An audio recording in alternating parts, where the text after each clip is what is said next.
May they reject doctrine and dogmas proclaimed by Rome as incorrect or heretical, like papal supremacy? No, definitely not, of course. Otherwise they wouldn't be Catholics.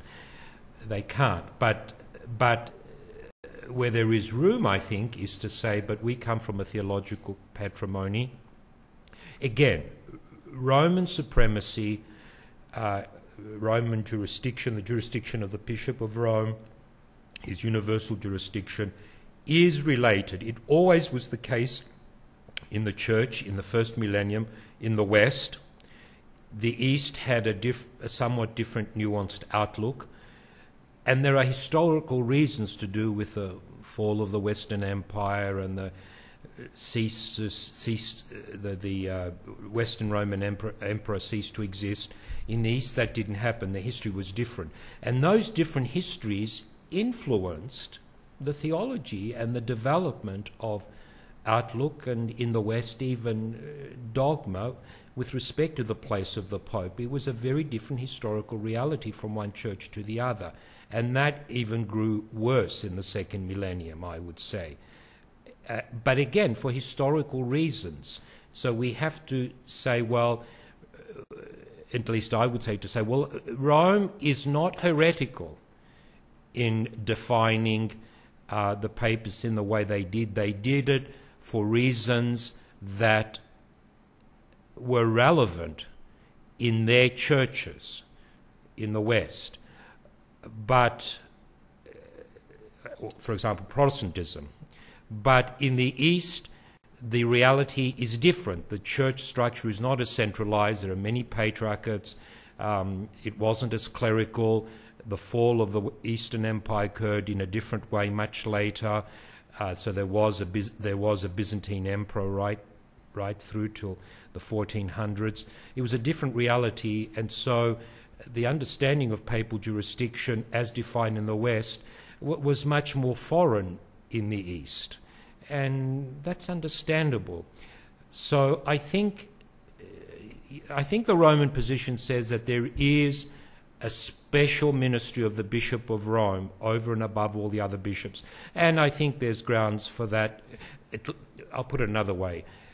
The Roman Catholic Church says that there is local primacy of the bishop in his diocese. The Orthodox, the Eastern churches accept that.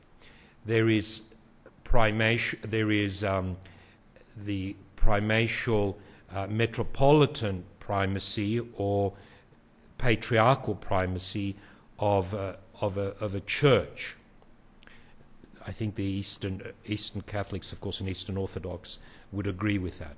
But then the Roman Catholic position says there's also a universal primacy. And we have it. Now, I think some Orthodox would deny there was universal primacy. A lot of Orthodox, I think even maybe the majority, would say, yes, there is a universal primacy, but it isn't as it's defined by the Church of Rome. And Eastern Catholics probably will go kind of in between those. And Rome does recognize that there is a universal primacy, that the Bishop of Rome has it. I think even most of the Eastern churches, even the Orthodox, would accept that. But what does that mean? How is that defined? Now, certainly the Roman Catholic Church has defined it because of its own circumstances. Whether that definition can't be nuanced in slightly different ways to see the larger picture of the universal church. Because in Vatican I, it was defined, a universal primacy was defined for the Bishop of Rome, but really in the context of the problems that were happening in the Western Church, really. I mean, they were the issues that were being addressed in defining papal primacy in that way. So the question now, and they're working on it in the Catholic Theological Dialogue, is whether that definition can be broadened, can be nuanced in a broader way that has relevance to the whole church, to the universal church here and now, not particularly the Western Church in the 19th century. What about doctrines or dogmas proclaimed after the treaties of union, like the Immaculate Conception? Yes. Again, I think we have to be patient and be wise and be prudent and be slow to make judgment. And again, I would say that those were defined, and they're not wrong, but they were defined mainly to address issues that were happening, and devotions and progress that was development that was occurring, particularly in the Western Church. Western churches and ecclesial communities, I would say, Protestantism. They weren't really addressing issues that were alive in the Eastern churches very much. And so, understandably, those definitions have lesser importance for these Eastern churches where these issues didn't arise. May Roman Catholics reject Eastern or Oriental Catholic theology as outside their theological patrimony, incorrect or heretical? Well, again, they can certainly consider outside their patrimony, especially historically, the way theological, liturgical patrimony has occurred. But I don't think they can...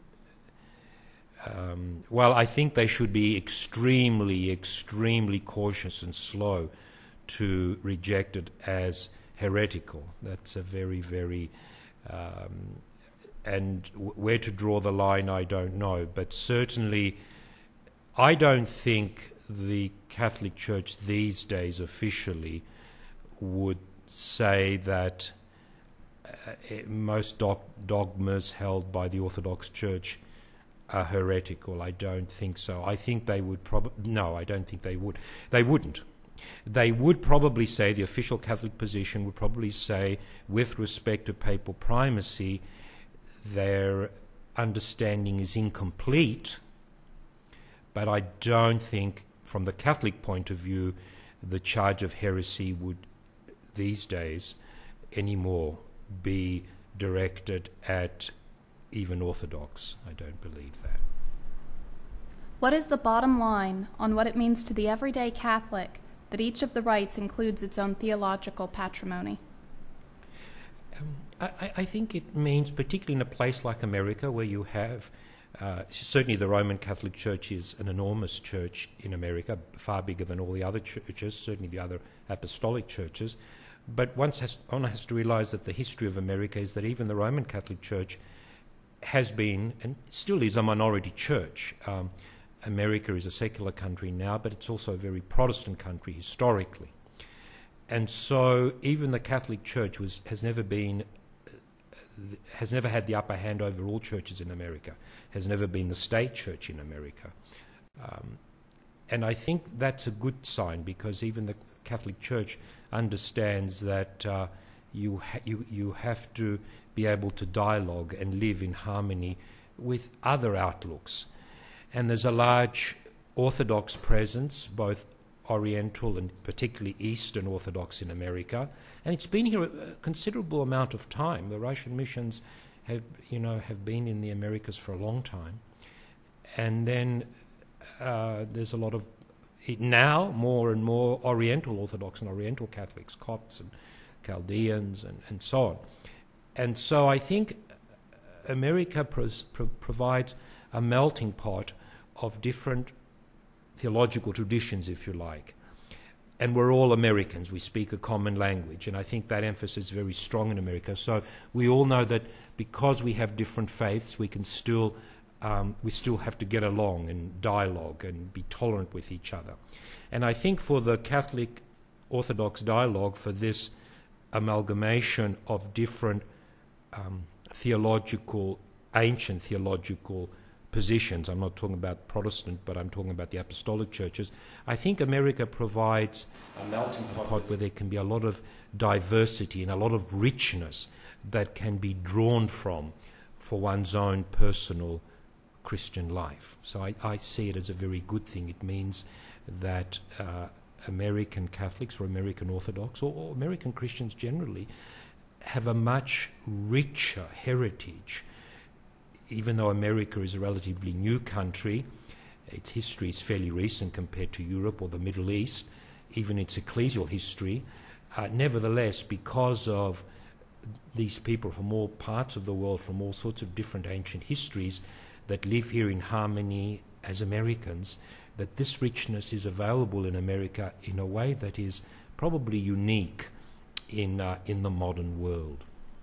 Thank you, Father. Thank you.